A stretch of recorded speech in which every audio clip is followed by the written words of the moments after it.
सवाल सुने जवाब दे तब तक तो दूसरा फोन आया, दूसरे को जवाब दे तब तक तीसरा फोन आया, तीसरे को जवाब दे तब तक चौथा फोन आया, और चौथा रखे ना रखे कि पांचवा फोन आया। अब इस तरह से अगर 5 फोन उसके कानों में आजू बाजू में मंडराते रहेंगे तो उसको दिमाग ठिकाने रहेगा या बेचैन हो जाएगा।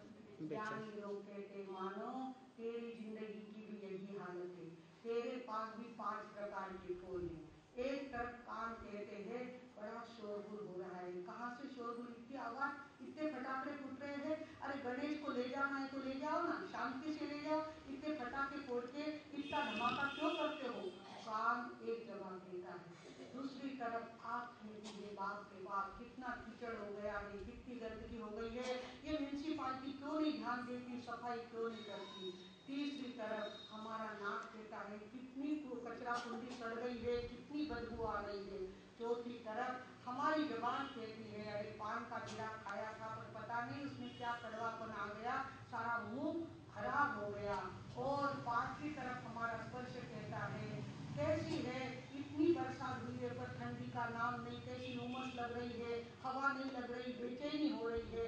पांचों तरफ से जब इस आत्मा के आत्मा रूपी सेठ जी के सामने 5 प्रकार के समाचार जाते रहेंगे तो आत्मा अपने घर को कब देखेगा, अपने आप में कब स्थिर होगा। लगातार 5 फोन लगे रहते हमारे, 5 तरफ से कुछ न कुछ समाचार आते ही रहते हैं और उसमें हम उलझे रहते हैं। घनी ठंडी बाजे ओढ़ना पे रख दिया, बहुत गर्मी हो रही है, पंखा कहाँ गया, इलेक्ट्रिक का वो क्या तुम्हारा भार नियम है, पंखा भी नहीं है, कैसा ये भार नियम आया, उसमें टाइम पास करते हैं। इस तरह से खाने बैठे तो इसमें ये अच्छा नहीं लगा वो अच्छा लगा, ये भाया वो नहीं भाया, किसी ने रोटी भी सेक करनी आई, इतनी कड़क भाटा जैसी रोटी करने रखी। इस तरह से हम 5 इंद्रियों के चक्कर में इतने ज्यादा अटके हैं। और ये 5 इंद्रियों का तो हिसाब रहा, एक तरफ कभी तो क्रोध अपना रूप धारण करता है, कभी अहंकार कहता है कि मेरा इंसल्ट हो गया, मेरा ईगो हर्ट हो गया और ये मुझे सहन नहीं होगा।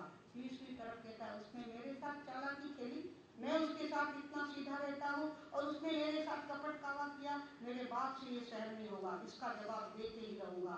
और चौथा कहता है, चौथा लोभ कहता है सगळा जना चांगला सगळो, सगळा जना मारा पापीरो सगळो ले लियो, मारा हिस्सा में कहीं कमी नहीं है, पर मारा पापीरो हिस्सो नहीं मिले ना, उठे गटको खाए जी। तो इस तरह से क्रोध मान माया और लोभ 4 और 5 इंद्रिया, इसमें ये जीव इतना ज्यादा अटक गया है कि मैं अटका हुआ हूँ, ये तक उसको ख्याल नहीं रहता। हमारे ब्रह्मानंद नाम के कवि होके गए हैं, वो कहते हैं यह सब चोर लगे संग तेरे, यह सब चोर लगे संग तेरे, इनसे बच कर भाग मुसाफिर, इनसे बच कर भाग मुसाफिर, क्यों सोवे अब जाग मुसाफिर, क्यों सोवे अब जाग। हम रह रहे हैं ये तो धर्मशाला है, अभी हम यहाँ हैं और कल पता नहीं कहाँ जाएंगे, और हो सकता है कि और कल निकल जाए, परसों निकल जाए, पर जितने साल निकल गए उतने साल तो अब निकलने वाले नहीं। 50 साल निकल गए तो और 50 निकलेंगे क्या, नहीं निकलने वाले। इसके लिए कहा है कि ससराय में रहना नहीं, इस सराय में रहना नाही, काहे करत है राग मुसाफिर, काहे करत है राग मुसाफिर, क्यों सोवे अब जाग मुसाफिर, क्यों सोवे अब जाग। जिसके नीचे हम बैठे हैं, जहाँ सुरक्षा का अनुभव कर रहे हैं, ये हमारा परिवार का वृक्ष है, हमारे घर का वृक्ष, हमारे शहर का वृक्ष, इसकी छाया भी रोज बदल रही है। हमारे रूनवाल के माता जी थे और थे नहीं थे हो गए और उनकी अर्थी भी निकल गई, उनकी राख भी हो गई।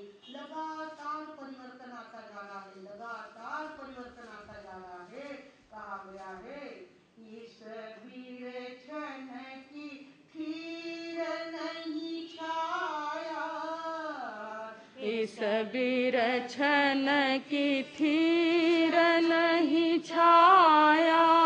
देख भुलायो बाग मुसाफिर, देख भुलायो बाग मुसाफिर, क्यों सोवे अब जाग मुसाफिर, क्यों सोवे अब जाग। ब्रह्मानंद देर मत कीजे, ब्रह्मानंद देर मत कीजे, अपने मार्ग लाग मुसाफिर, अपने मार्ग लाग मुसाफिर, क्यों सोवे अब जाग मुसाफिर, क्यों सोवे अब जाग मुसाफिर, क्यों सोवे अब जाग। अपने मार्ग लाग मुसाफिर, क्यों सोवे अब जाग। अपना मार्ग कौन सा? अपना मार्ग मैं, मेरे अंदर में रही हुई जो जीवंत शक्ति, जो आत्मा की शक्ति, वही मैं हूँ। वो शाश्वत है, वो अगले जन्म में भी साथ आने वाली है।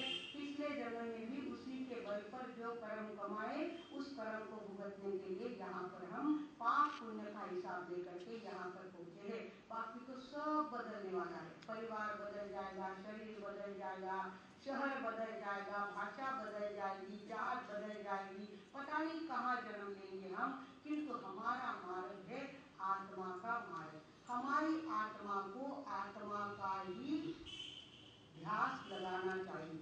मैं आत्मा हूँ, इसी बात की हमको लगातार याद रहनी चाहिए और उसके प्रति हमारा अपनत्व होना चाहिए, उसके प्रति हमारा भाव होना चाहिए।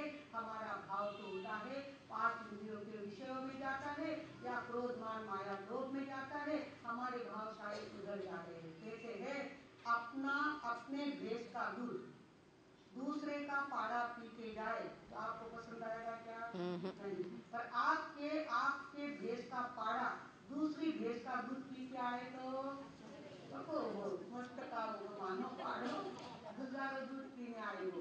तो हमारा पाड़ा, हमारी भेष का पाड़ा दूसरी भेष का दूध पी के आए तब तो अच्छा लगता है, पर हमारे भेष का दूध दूसरे का पाड़ा पी के जाए तो हमको घबराहट।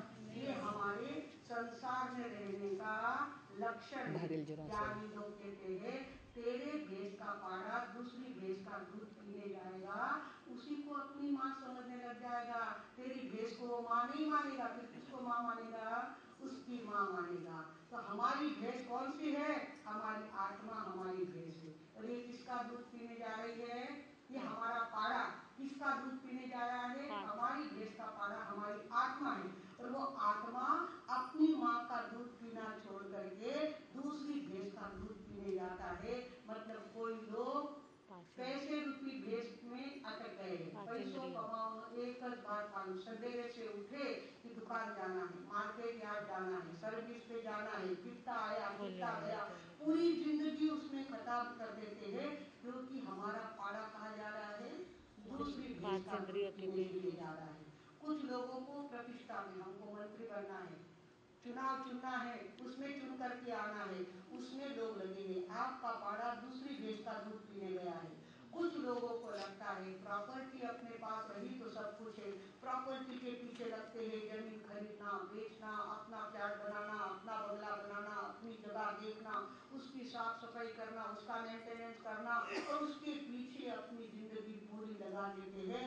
ऐसी कई सासुएं हैं जिनका पूरा चित्त बंगले में लगा हुआ है,